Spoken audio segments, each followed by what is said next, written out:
तुमच्या घरी तुम्ही सांगितलं की त्यांनी थेट विचारलं? नाही मी सांगितलं आधी तुम्ही घरच्यांना. सांगितलं घरच्यांना काय म्हणून? असं असं कंपनीमध्ये आहेत आणि मला लग्न करायचंय म्हणून. असं डायरेक्ट सांगितलं? हो. पण हे घरी सांगण्यापूर्वी तुम्ही एकमेकांना कधी बाहेर भेटले नाही? अच्छा तेच कंपनी मधली ओळख आहे ना सर. हा मग नाही, पण कंपनीमध्ये कंपनीच्या बाहेर म्हणतोय. नाही नाही कंपनीमध्ये असं तर नव्हतं ना कंपनीच्या बाहेर आल्यावर तुझा उजवीकडे मी जाते डावीकडे? हो तसंच होतं. काय तसंच होतं? ही लेफ्ट प्लस स्वारगेटला राहते, मी राईटला राहिलेलो. पण मग तुम्हाला बाहेर भेटण्याची ठिकाणं कुठली होती? नाही बाहेर भेटण्याची ठिकाणं तशी काही जास्त हे नव्हती, म्हणजे अगदीच फार म्हणजे तुमचा जेड ब्रिज वगैरे असं काही पुण्यातली मला तशी काय माहिती famous नाही आहे. पुण्यातलं ते. असं हे जेड ब्रिज तुम्हाला कसं माहिती? नाही, तो पुण्यामध्ये जेड ब्रिज हा सर्वांना म्हणजे अगदी मी बरं, मला market- सांगा ह्यांना झेड ब्रिज माहिती, तुम्हाला एबीसीडीतलं काय माहिती? मला काहीच नाही माहिती. काहीच माहिती मला फक्त स्वारगेट टू घर स्वारगेट टू घर एवढंच पण मग माहिती. तुम्ही बाहेर भेटायचात ते कुठे? नाही नाही कारण भेटलो तुम्ही यायच्या आधी काही जणांनी आम्हाला माहिती दिली आहे म्हणून सांगितलं. ऑफिसच्या बाहेर समोरच म्हणजे बाग आहे तशी, तर मग तिथे एक 5-10 मिनिटं वगैरे त्यांना मी म्हणजे सुरुवात सांगतोय मी तुम्हाला तुम्ही की बाग आहे म्हटल्यानंतर ह्यांनी जी काय कटाक्ष टाकलाय ना तुमच्याकडे. शेजारी मॉल पण आहे सर. अरे वा, दुसरा. पण घरी कळल्यावर काय झालं? नाही घरच्यांनी नाही सांगितलं करायचं म्हणून. नाही सांगितलं. अच्छा, मग तुम्हाला टेन्शन आलं नाही? आलं ॲज युजल की आता यांना आता हिला कन्व्हिन्स केलं, आता घरच्यांना मला हळूहळू कन्व्हिन्स करूया. मग काय केलं तुम्ही त्यासाठी? योजना कशी आखली? योजना म्हणण्यापेक्षा मी तिला विचारलं की ठीक आहे तर तू एकदा विचारलंस तर मी एकदा डायरेक्टली घरी येऊन विचारतो आईबाबांना तुझ्या. तर गेल्यानंतर मग तेव्हाही त्यांनी अगेन परत रिजेक्ट केलं की नाही तुम्ही महाराष्ट्रीयन आम्ही मारवाडी. पण त्याच्यानंतर त्यांना पुढे काय झालं? 6 महिन्याचा वेळ गेला घरच्यांना कन्व्हिन्स करण्यात. पण नंतर दिली परमिशन आई वडिलांनी. हो ना. आता लग्नाला किती वर्ष झाली? नाही वर्ष आता 4च नाही. महिने झालेत. 1 महिना झालाय.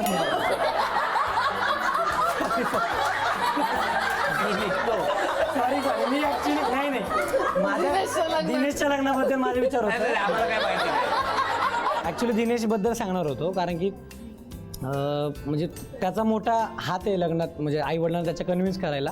त्याच्यामुळे माझ्या डोक्यात तो विचार चालले होते. म्हणजे त्याचं लग्न 1 एप्रिलला झालं. सो कुठला दिनेश? ब्ल्यू तुम्ही का? बरोबर. तुमचं झालं लग्न? किती महिने? 1 जानेवारी 2016.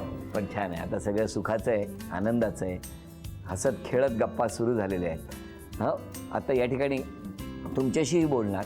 पण पहिल्या खेळात तुम्हाला कुठला खेळ तुम्हाला आज खेळायला आवडेल किंवा कुठला खेळ तुम्हाला खेळायचा आहे यासाठी 1 मिनिट. बघा इथे एक काचेची हंडी आहे, यातली एक चिठ्ठी काढा. घ्या, बघूया यांच्यासाठी कुठला खेळ आहे. खेळ आहे लाकडी ठोकळ्यांचा मनोरा रचायचा आहे. लाकडी ठोकळ्यांचा मनोरा. आणि या खेळात किती बक्षीस मिळणार आहे आपल्या या वहिनींना बघूया. 4 टप्पे पूर्ण झाले की 1000 रुपयाचं बक्षीस मिळणार आणि त्यानंतर प्रत्येक टप्प्याला 200 रुपये वाढत जाणार. किती उंच मनोरा तुम्ही तयार करणार किंवा उभा करणार ते बघूया. वेळ सुरू झाली.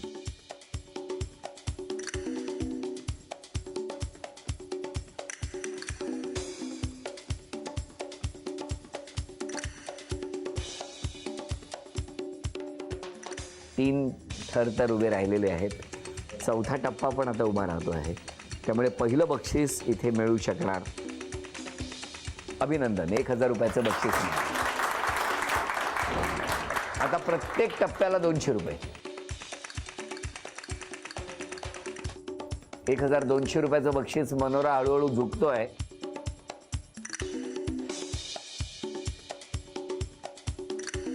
$1200 रुपयाचं बक्षीस मिळालेलं आहे आणि त्यावरती जर थर राहिला तर मात्र आणखी 1400 रुपयाचं बक्षीस मिळू शकतं. अजूनही धडपड सुरू आहे. पडणार आहे हो, पडे हो. 1200 रुपयाचं बक्षीस तुम्हाला मिळालं. नमस्कार. नमस्कार. पण मला सांगा, हे कॉलेजमध्ये मगाशी तुम्ही ज्या गजनीचा विषय काढला त्या व्यतिरिक्त ह्याने कधी फॅशन वगैरे कधी काही केलं नसेल ना? खूप काही केलेलं. कॉलेजला प्रत्येक वर्षी फॅशन शो असायचा. दिनेश गांधींचं दरवर्षी काहीतरी वेगळं. 1 वर्षी अशी मजा आलेली. Fashion ramp walk. दिनेश पुढे आलेला. काय केलं माहिती नाही, माचीस लावली आणि विझवली. लकीली ती विझली, नाहीतर होता कशी रे? गुलाम स्टाईल, एकदम गुलाम स्टाईल. आता नाही जमणार. अरे बघूया ना, असं काय आम्हाला बघू तर द्या ना. असं कसं जुने दिवस असं कसे विसरायचे? घ्या घ्या. पण ते कसं केलं होतं ते? नाही फॅशन वॉक होता आणि पुढे जाऊन पोस्ट दिल्यानंतर एक मिनिट इकडे हातून यायचा पडद्याच्या मागे.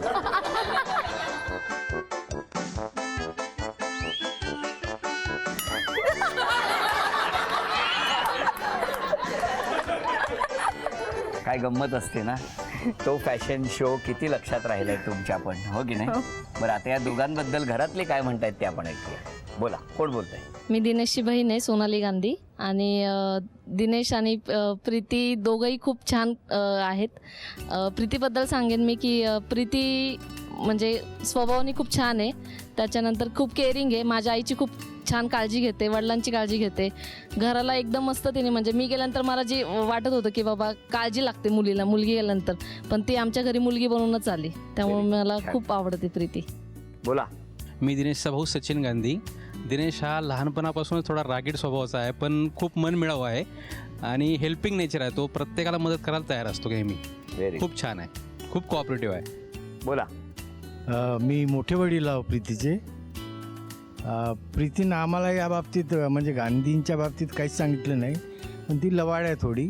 आमच्या सुनेला सांगितलं आणि सुनेनी मला सांगितलं. आम्ही कधी विरोध नाही केला. छान पोरगी आहे ती. मी प्रीतीची सासू आहे. प्रीती खूप छान आहे. आमच्या घरात तिने खूप सगळ्यांना मिळून मिसळून राहिली आल्यापासून आणि खूप काळजी घेते सगळ्यांची. कौतुकच चाललंय. सो फक्त दिनेश तर्फे प्रीतीसाठी एक गाणं 2 ओळीचं मला फक्त डेडिकेट करायचं होतं. दहलीज पे मेरे दिल की जो रखे है तूने कदम, तेरे नाम पे मेरी जिंदगी लिख दी मेरे हमदम. हाँ सीखा मैंने जीना, जीना कैसे जीना, हाँ सीखा मैंने जीना मेरे हमदम. ना सीखा कभी जीना, जीना कैसे जीना, ना सीखा जीना तेरे बिना हमदम. वा वा वा. नमस्कार. मी खूप तुमची फॅन आहे. मी जशी तुमची सिरियल चालू झाली तशी पाहते. मला संधीच भेटली नाही आणि भेटणार नव्हती असं वाटत होतं, पण माझ्या मुलामुळं मला तुमच्याशी भेटायचं आणि बोलायचं खूप बरं वाटलं. आता एक तुम्हाला सांगू तुम्हाला, हां सुनेमुळे. सुनेमुळं, हो सुनेमुळं. मुलं आणि माझी मी मुलगीच मानते तिला. होय हो, मुलगी गंमत आणि कर. मुलगा त्यांच्यामुळं मला भेटलं, तुम्हाला झालं ते खूप बरं वाटलं. थँक्यू. सर आज माझ्या सासू सासऱ्यांची अॅनिव्हर्सरी आहे. अरे वा वा वा वा. Very good very good. टाळ्या वाजवूया. 36 वर्ष त्यांची कंप्लीट झालेले आणि आहेत. आता यानंतर त्या अॅनिव्हर्सरी निमित्त हे दोघे अभिनय करणार आहेत, तोही बघूया. विशेष कार्यक्रम, खास अॅनिव्हर्सरी आहे तुमच्या सासू सासऱ्यांची, म्हणून तो फॅशन शोवरती पण त्याने वॉक केलाय.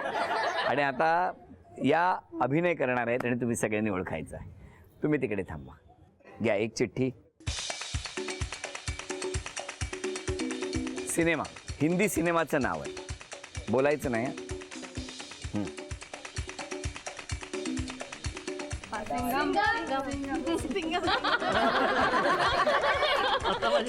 झी मराठीकडून ही भेटवस्तू तुम्ही ठेवा. आता पुढची चिठ्ठी घ्या. गाणं, मराठी गाणं आहे, बोलू नका. आपके जो पतिदेव आहे त्यांना हाक कशी मारता तुम्ही? ओय ओय बोला. ओय. हां ओय. मला ते टार्झन चित्रपटातलं आठवलं. ओय असं काहीतरी होतं ना. ते गाणं माहिती आहे तुम्हाला? कुठलं होते?